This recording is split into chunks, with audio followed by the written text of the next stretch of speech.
कल Asia cup के final में श्रीलंका जो 50 रन पे पूरी टीम ऑल आउट हो गई इंडिया के खिलाफ, उसके बाद कहीं ना कहीं आप कह लें जो जितनी भी टीम्स थी उनके जो फैंस थे वो आपस में इसी चीज़ों में कहीं ना कहीं भिड़ गए और लग गए अपने अपने इक्वेशन में कि आखिर कौन सी टीम ने इंडिया के खिलाफ सबसे बेहतरीन परफॉर्मेंस दी इस एशिया कप में। बांग्लादेश वाले कहते डेफिनेटली हमने दी है, हम तो जीत भी गए, क्लिनिकली यहाँ पर जीते हम। वो अपनी जगह पर इस बात पे कायम थे।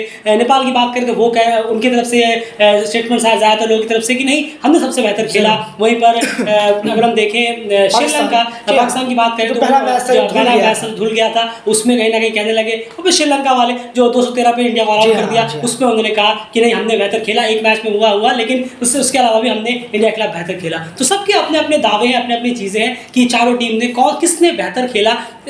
सब जाहिर सी बात सब अपनी अपनी टीम्स को यहाँ पर कहते हैं, लेकिन इसी का एक आंसर ढूंढने की कोशिश करते हैं। एशिया कप कंप्लीट हो चुका है और इसी के साथ इस वीडियो के साथ हमारी भी कवरेज जो है एशिया कप से कंप्लीट हो जाएगी। एशिया कप में क्या कुछ स्टैट्स है वो हमने ऑलरेडी कम्युनिटी में आपके सामने डाल दिए हैं, आपने देख भी लिए होंगे। जिन्होंने नहीं देखा एक बार जाकर जरूर चेक करिएगा।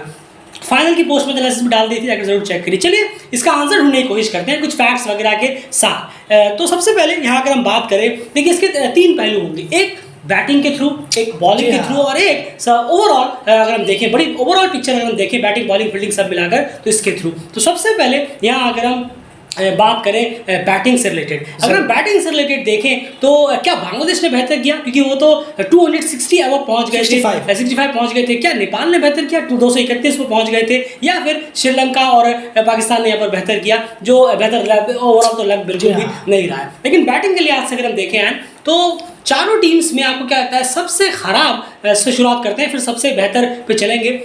सबसे खराब परफॉर्मेंस किसकी रही है, क्या वजह आपको नजर आती है? जरूर देखिए कौन सबसे खराब खेले हैं? बिल्कुल आप देखिए तो श्रीलंका एक है सबसे खराब जिन्होंने खेला, जो फाइनल डे में उनका परफॉर्मेंस हुआ 50 रन पे, उसके बाद 213 का भी वो भी जोड़ लीजिए अगर कि 213 भी चेस नहीं कर पाए, जबकि उनके बॉलर्स ने इतनी मेहनत कर टीम को उतनी उस बैटिंग लाइनअप को सस्ते में ऑल आउट कर दिया, जहाँ पर इतनी बड़ी बड़ी बैटिंग लाइनअप थी जिन्होंने पाकिस्तान के खिलाफ 350 रन बनाए, बहुत बड़ा स्कोर किया, उनको भी थामे रखा। लेकिन श्रीलंका 50 पे ऑल आउट हुई।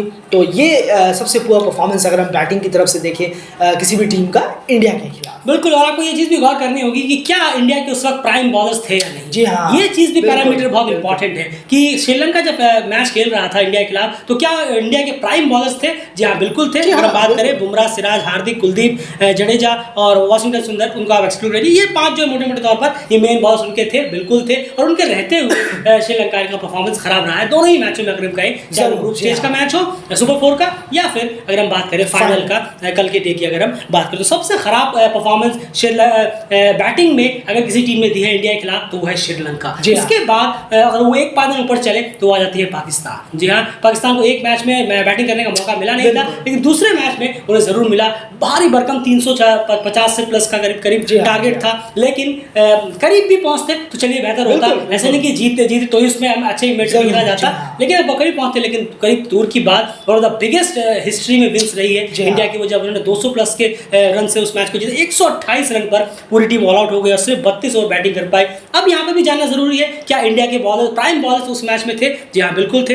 बुमराह, सिराज, हार्दिक, शार्दुल, कुलदीप और जडेजा, ये सारे प्राइम बॉलर्स वहां पर मौजूद थे। तो प्राइम बॉलर्स इंडिया के जब भी रहे हैं तो पाकिस्तान और श्रीलंका सबसे खराब खेली है। अगर हम 4 टीमों की बात करें, बांग्लादेश, नेपाल, पाकिस्तान, श्रीलंका में पाकिस्तान और श्रीलंका सबसे वर्स्ट, उससे थोड़ा सा बेहतर, लेकिन बेहतर क्या आप कहेंगे, दोनों वर्स्ट में ही कैटेगरी में आ जाते हैं। 128 ऑल आउट यहाँ पर हो गई। उसके बाद अब चलते हैं 2, बांग्लादेश और नेपाल, इन दोनों में से सबसे बेहतरीन बैटिंग के थ्रू परफॉर्मेंस किसकी रही है? यही पर सारा मामला है। जी हाँ, यही पर थोड़ी सी जद्दोजहद चल रही है कि आखिर इन दोनों में से बैटिंग परफॉर्मेंस किन्होंने बेहतर दी है। 268-65 रन मेरे ख्याल से बांग्लादेश ने मारे और 230 करीब नेपाल ने यहाँ पर मारे थे।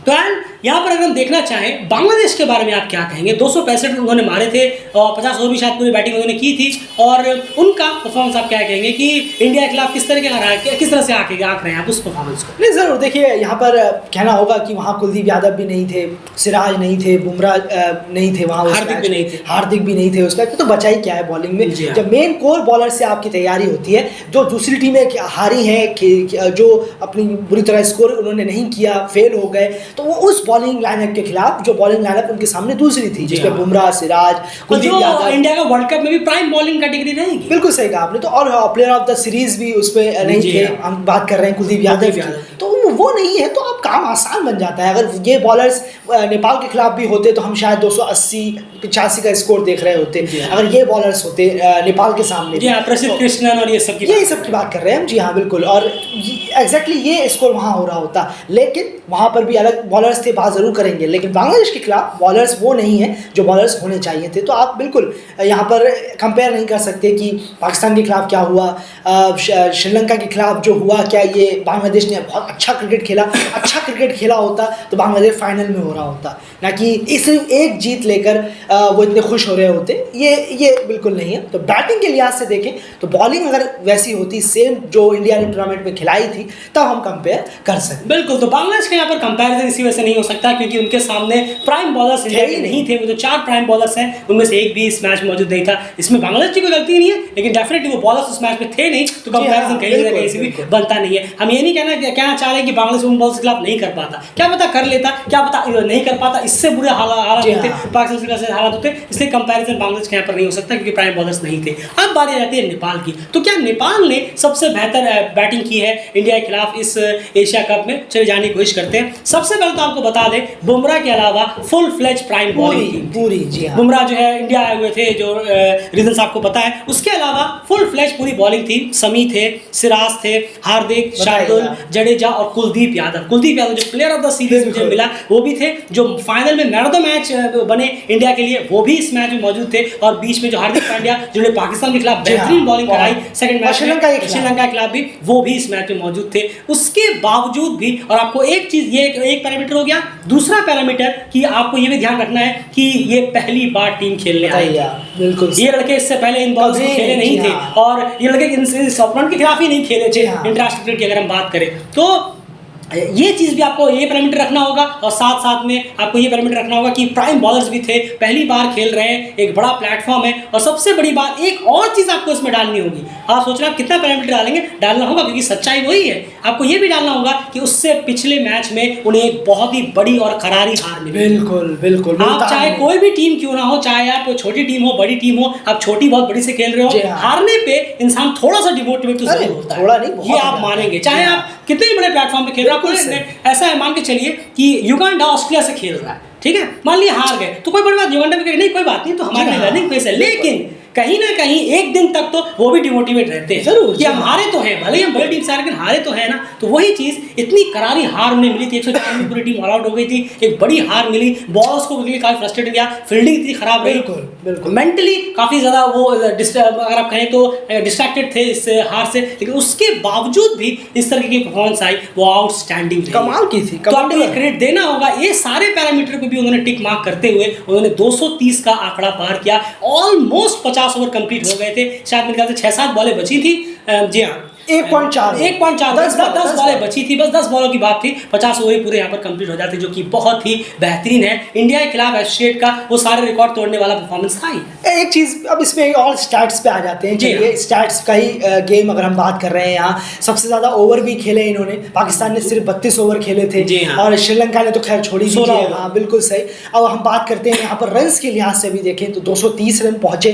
कहाँ वो 128 पाकिस्तान और श्रीलंका 50 रन पे, श्रीलंका एक मैच में 173, बस इतना ही पहुंचे हैं। तो कहाँ ये परफॉर्मेंस है, कहाँ एक एसोसिएट टीम का परफॉर्मेंस जो पहली बार खेल रही है, आंखों में आंखें डालकर उन्होंने खेला है। कमाल का जो बैटिंग परफॉर्मेंस रहा था नेपाल का, वो कई कोसों गुना आगे था अगर हम देखेंगे पाकिस्तान और श्रीलंका से इस टूर्नामेंट में इंडिया के खिलाफ। बिल्कुल, और बांग्लादेश का हमने कहा कंपेयर किया नहीं सकता क्योंकि ये सेम बॉलर्स अगर आपके सामने भी होते तब कहीं ना कहीं कंपैरिजन बनता, वरना ये कंपैरिजन बेतुका सा लगता है। तो खैर ये हाल रहा। तो बैटिंग में क्लियरली नेपाल ने सबसे बेहतरीन परफॉर्मेंस दी है। हमने आपको पैरामीटर वाइज गिनाया कि किन किन रीजंस की वजह से नेपाल इस बैटिंग में सबसे बेहतरीन खेल पाया इंडिया के खिलाफ। बॉलिंग की अगर हम यहाँ बात करें तो नो डाउट है श्रीलंका ने सबसे बेहतरीन बॉलिंग कराई। बॉलिंग डिपार्टमेंट में, बॉलिंग में इंडिया के खिलाफ सबसे बेहतर किसने किया? डेफिनेटली श्रीलंका ने यहाँ पर किया है। उन्होंने 213 रन पे ऑल आउट किया इंडिया को, वो सबसे बेहतरीन जरूर था। और वर्स्ट में यहाँ पर नेपाल जरूर आ जाएगा, जाहिर सी बात है। वो एक भी विकेट नहीं निकाल पाए, अगर 3-4 विकेट भी निकालते तो हम कहते हैं कि चलिए बहुत अच्छी, काफी बेहतर रहे। लेकिन खैर वो बात अलग है, उन्होंने बैटिंग से जो करके दिखाया उसमें उन्होंने बहुत जबरदस्त और खासा इंप्रेस किया। लेकिन श्रीलंका बॉलिंग में सबसे बेहतर करने में कामयाब रहा। पाकिस्तान भी वो चीज नहीं कर पाया। पाकिस्तान को शुरुआत मिली थी 266 वाले मैच में, जो मैच 4 विकेट गिरा दिए थे शुरू में, लेकिन उसके बाद जो आपने देखा हार्दिक और मेरे ख्याल से ईशान इन दोनों ने मिलाकर 50 मारी और 266 स्कोर पहुंचा तो हो गया। श्रीलंका ने बॉलिंग वाइज सबसे बेहतरीन काम किया, फाइनल मैच तो रन ही नहीं थे उनके पास जो उसको भिड़ा पाते। और ओवरऑल पिक्चर की अगर हम बात करें ओवरऑल की तो डेफिनेटली जीत का जो पैरामीटर है वो यहाँ पर आ जाएगा। तो बांग्लादेश इस मैच को जरूर जीता, उन्होंने बैटिंग में भी रन किए और साथ में स्कोर को डिफेंड भी किया। और डिफेंड में उनके सामने बैट्समैन थे, एक विराट नहीं थे और हार्दिक नहीं थे, बाकी सारे बैट्समैन मौजूद थे। लेकिन एट टाइम वो जीत है क्योंकि जीत तो मिली है ना। इन सारी टीमों में इंडिया को एक ही टीम हरा पाई, वो थी बांग्लादेश। तो जाहिर सी बात है ओवरऑल आपको उन्हें देना पड़ेगा। लेकिन बैटिंग और बॉलिंग के अलग अलग पैरामीटर आप नापेंगे तो बैटिंग में दूर दूर तक पास नहीं, दूर तक ना पाकिस्तान ना श्रीलंका बांग्लादेश का टेस्ट हो नहीं सकता। हमने आपको बताया नेपाल काफी बेहतर इनसे करने में कामयाब रहा ओवरऑल। एंड अगर हम देखें तो इस पूरे नेपाल की इस बैटिंग में लास्ट मेरा इसके साथ वीडियो को हम कंप्लीट करेंगे। ओवरऑल अगर आप देखें तो ओवर्स जो नेपाल ने उनसे ज़्यादा खेले हैं वो मेरे ख्याल से ज़्यादा इंप्रेसिव परफॉर्मेंस यहाँ पर रही है बजाय रन्स के। रन्स मारे हैं वो तो अच्छी बात है, लेकिन साथ साथ में ओवर्स बाकी टीम के खिलाफ मुकाबले ज़्यादा खेल दिए, ये अपने आप में एक्स्ट्राऑर्डिनरी। बहुत सही कहा आपने, ये बहुत बेहतर है। ये सोच बहुत होनी चाहिए प्लेयरों में कि हमने ओवर्स कितने खेले और ये चीज़ें ज़रूर होनी चाहिए प्लेयर्स के अंदर कि देखो हमने इनसे अच्छा क्रिकेट खेला है, हमें एशिया कप में गए थे, हमने कैसा क्रिकेट खेला बैटिंग में। तो ये दिमाग में रखने की ज़रूरत है कि हमने पाकिस्तान से श्रीलंका से बहुत बेहतर क्रिकेट खेला है, हम कर सकते हैं। हमें मौके नहीं मिलते हैं, ये कहिए कि हमें अच्छा डोमेस्टिक नहीं मिलता, बस यही रेगुलर बायलैटरल्स नहीं मिलते, बस ये बोर्ड का काम है, बोर्ड का काम है, मैनेजमेंट का काम है। लेकिन आप में बहुत दमखम है, ये एशिया कप में आपने साबित कर दिया। अगर आपको मौका मिलेगा तो बहुत आंखों में आंखें डालकर आप क्रिकेट खेलेंगे, वो इस बैटिंग लाइनअप से साबित हुआ है। और जो वीकनेस है, जो काम करना है वो कैसे होगा, जैसे हमने अभी बताया आपको कि ये बोर्ड का काम है कि वो बायलैटरल कैसे करा रहा है, कितनी टफ टीमों से करा रहा है। क्योंकि नेपाल को भी काफ़ी वक्त हो गया है इंटरनेशनल क्रिकेट में खेलते और अब भी स्पीड अप नहीं पकड़ेंगे तो आखिर ये लड़के जो हैं, जो कुशल बुर्तेल, आसिफ वगैरह और भी रोहित, ये सब भी ऐसे ही होकर चले जाएंगे, कोई फ़ायदा होगा नहीं। ये भी एक एसोसिएट का टैग लेकर अपने साथ निकल जाएंगे। लेकिन जो क्रिकेट दिखा रहे हैं वो कमाल का है, प्राउड होने का है कि हमने क्या खेला है। पाकिस्तान श्रीलंका से भी कई गुना बेहतर क्रिकेट हम खेल के आए बैटिंग यूनिट में, और जो वीकनेस रही है उस पर हम ज़रूर काम करेंगे, जो कि डेली क्रिकेट भी हमेशा देखना चाहेगा कि कैसे क्या हो रहा है। बिल्कुल सही कहा आपने। जैसे 3 चीज़ों से सबसे बड़ी एक इंटरनेशनल टीम का जो प्रोसेस है वो चलता है। एक है क्रिकेट बोर्ड किस तरह से वर्क कर रही है, दूसरा है क्रिकेट प्लेयर्स कितने रिस्पॉन्सिबल है, किस तरह से खेल रहे हैं, और तीसरा कि कोच किस तरह से इन प्लेयर्स को संभाल कर आगे बढ़ा रहे हैं। इसमें अभी तक अगर हम कहें तो कोच और प्लेयर्स ने अपनी तरफ से देने की कोशिश जरूर की है। कुछ प्लेयर्स हैं, या हम भी कहेंगे कुछ प्लेयर्स हैं जो अभी भी इस रिस्पॉन्सिबिलिटी को समझ नहीं पा रहे हैं, प्लेटफॉर्म को, इस फॉर्मेट को नहीं समझ पा रहे हैं। उम्मीद करेंगे वक्त के साथ साथ वक्त ज़्यादा होता नहीं है, लेकिन ज़्यादातर प्लेयर्स ने कहीं ना कहीं ढलने की कोशिश की है। वहीं पर कोच वो तो बहुत ही बेहतरीन काम कर रहे हैं, लेकिन यहाँ पर जो टिक मार्क नहीं लग पा रहा वो है क्रिकेट बोर्ड की तरफ। बिल्कुल डोमेस्टिक स्ट्रक्चर को लेकर क्या हुआ, उसमें कितना काम हो रहा है, डोमेस्टिक क्रिकेट कहीं कमजोर तो नहीं समझा जा रहा कि नहीं डोमेस्टिक क्रिकेट क्या जरूरत है, जहाँ चल रहा चलने दीजिए, जहाँ चल रहा चलने दीजिए। पता क्या होगा, सिर्फ आप पार्टिसिपेट करके आ जाएंगे और हार लेकर वापस घर जाएंगे। बिल्कुल हम भी तो देखना चाहेंगे कि एशिया टीम जीते, पार्टिसिपेट ना करे, पहली बार था इसलिए, ये पहली बार था इसलिए, सेकंड बार उम्मीदें और बढ़ेंगी, तीसरी बार और बढ़ जाएगी, तीसरी बार जीत तक की उम्मीद आएगी। तो यही सोचने वाली बात है। तो क्रिकेट बोर्ड को थोड़ा समझना पड़ेगा कि लड़कों के अंदर इतना दम है, अच्छा परफॉर्मेंस कर रहे हैं, कोच हमें इतने बेहतरीन मिल गए, तो क्यों ना हम भी थोड़ा एक्टिव हो और उनके लेवल पर मैच कराएं अपना काम। क्योंकि क्रिकेट बोर्ड का काम यहाँ चल रहा है और प्लेयर्स का यहाँ है और मॉन्टी देसाई सर का यहाँ। बिल्कुल। तो क्रिकेट बोर्ड को मॉन्टी देसाई सर और प्लेयर्स तीनों के साथ मिलकर इस ब्रिज को बनाना होगा, तभी जाकर आपकी इंप्रूवमेंट है वो तेजी से होगी, ताकि 10-10, 15-15 साल बाद सारी चीजें होंगी। आप देखिए वर्ल्ड कप को 10 साल हो गए खेला हुए, 9 साल करीब हो गए, इतना लंबा वक्त नहीं होगा। एशिया कप इतने वक्त बाद पहली बार खेले। अब इसीलिए कहना चाहेंगे क्रिकेट बोर्ड से प्लीज इस जो परफॉर्मेंस हुई है इसको आप देखें और इसी को देखकर क्रिकेट बोर्ड जो है थोड़ा एक्टिव रहे और जहां पर काम होना चाहिए वहां पर काम चले। राउंड्स को लेकर भी, क्योंकि अच्छे ग्राउंड्स नहीं होंगे तो प्लेयर्स प्रैक्टिस कहाँ करेंगे, खेलेंगे कहाँ पर।